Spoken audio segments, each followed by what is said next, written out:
போன பதிவு கொஞ்சம் லென்த்தாக போயிடுச்சுன்னு சொல்லிட்டு இப்போ வரேன். என்ன சொல்லிட்டு இருந்தோம்னாக்கா, இன்றைக்கி ரேஞ்சுக்கு ஒரிஜினல் சூட்டுக்கு இன்சால்வன்சி ஃபைல் பண்ணுறவங்களுக்கு பார்த்தீங்கன்னா ப்ராப்பராக ஃபைலிங் ஆகிறது இல்லைன்னு நான் சொன்னேன். இது இன்னைக்கு தேதி பார்த்தீங்கன்னாக்கா, இன்றைக்கி ஏப்ரல் மாதம் 8ஆம் தேதி நான் பேசிக்கிட்டு இருக்கேன் 2026. இன்றைக்கி ரேஞ்சுக்கு என்ன பிரச்சனைனா, போன வருடம் வரைக்கும் லோன் கட்ட முடியாதவங்களுக்குலாம் பேங்க் வரக்கூடாதுன்னு சொல்லிட்டு ஒரு இன்ட்ரீம் இன்ஜெக்ஷன் ஆர்டர், ஒரு பர்மனெண்ட் இன்ஜெக்ஷன் ஆர்டர் போட்டு நாங்கள் வாங்குவோம்.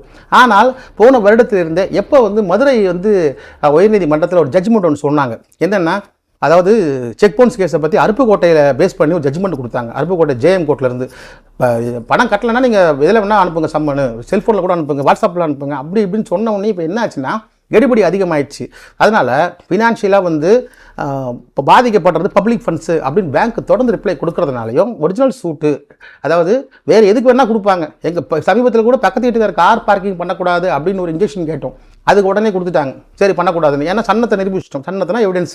ஆனால் பேங்க்காரன் லோன் வாங்கியிருக்கீங்க, மீடியேஷன் போகலாமே, எதுக்கு இன்ஜெக்ஷன் ஆர்டர் போட்டிருக்கிறீங்க, நீங்கள் மீடியேஷன் அனுப்புகிறோம், கவர்மெண்ட் அட்வொகேட் லாயரை வச்சு நீங்கள் 2 பேரை உட்காந்து சமரசம் பண்ணி பேசி ஒரு முடிவுக்கு வாங்க.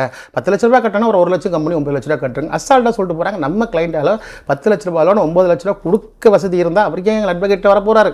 ஸோ இப்போ என்னன்னாக்கா, இந்த மெயில் சிஸ்டம் தான் இப்போதைக்கு கரண்டில் ரன்னிங் ஆகிட்டு இருக்கு. ஸோ அந்த லோனு, கிரெடிட் கார்டு, அன்செக்யூர்டு சொல்கிறேன், செக்யூரிட்டி நான் அப்புறமா சொல்கிறேன். இப்போ அன்செக்யூர்டு இந்த லோனு, இந்த கிரெடிட் கார்டு இது உள்ளவங்க இப்போ பழைய ப்ராசஸ் இப்போலாம் ஒரிஜினல் சொல்லிட்டு மதிக்கிறது இல்லை. ஏன்னா அதில் என்ன போட்டிருக்கு ஆர்டரில், எங்கள் இடத்துல யாரும் வரக்கூடாது, அவ்வளோதானே. அவங்க என்ன ரொம்ப புத்திசாலித்தனம், சார் உங்கள் இடத்துல தான் வரக்கூடாது, உங்கள் ஆஃபீஸுக்கு வரும், அதில் ஆர்டர் இல்லைங்கிறோம். சரி, அப்படியே ஆர்டர் போட்டாலும் ஃபஸ்ட்டு இன்ட்ரீம் இன்ஜெக்ஷன் ஆர்டர் தான் கொடுக்குறாங்க ஒரிஜினல் சூட்டில். 6 மாதம் வரைக்கும் தான். 6 மாதத்துக்கு அப்புறம் திருப்பி நம்ம அப்ளை பண்ணி பர்மனெண்ட் ஆக்கணும். சரி, ஓகே, இந்த இன்ஜெக்ஷன் ஆர்டர் யாரை நம்ம வரவேணான்னு சொல்கிறோம்?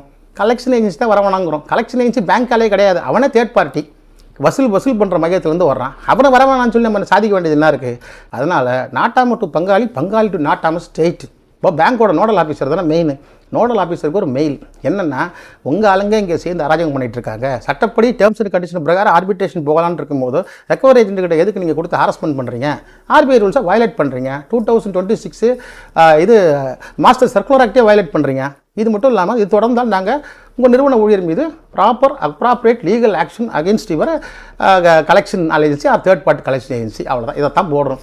ஆனால் உண்மையிலே பேங்க்கு வந்தானே இல்லைன்னு தெரியாது. இருந்தாலும் நமக்கு ஒரு ரிப்ளை மெயில் அனுப்புவாங்க. நம்ம அமிச்ச மெயில் ரிப்ளை மெயில் நமக்கு அதிக ஆதாரம் இல்லையா? யார் வந்தாலும் சரி, மெயில் அனுப்பிச்சிட்டோம், ரிப்ளை வந்துச்சு, நாங்கள் கோர்ட் ப்ராசஸ் பார்த்துக்குறோம், பணத்தை நான் வாங்கினேன், நான் கொடுத்துக்கிறேன், நீ 3ஆம் ஆள் நீ இங்கே பிரச்சனை வரும், நீ போயிடு, copy to inspector of police எல்லாம் இருக்குது அப்படின்னு பார்த்துக்கணும்னு சொல்லி கையில் கொடுத்துருங்க. இந்த பிரச்சனை முடிஞ்சுது. இப்போதைக்கு டெம்பரவரியாக தான் அதை க்ளோஸ் பண்ணியிருக்கோம். பட் பர்மனெண்ட்டாக க்ளோஸ் பண்ணணும்னா அதுக்கு என்ன வழிமுறைகள்ன்றதை நம்ம இன்பாக்ஸில் கமெண்டில் போடுங்க. நிறைய விஷயங்களை சொன்னோம்னா இந்த கலெக்ஷன் கண்டுபிடிச்சிக்கிறாங்க. இது 3வது பட்டு வருது. அடுத்தது ஃபைனலாக ஒரு சொல்யூஷன் சொல்லிடுறேன்.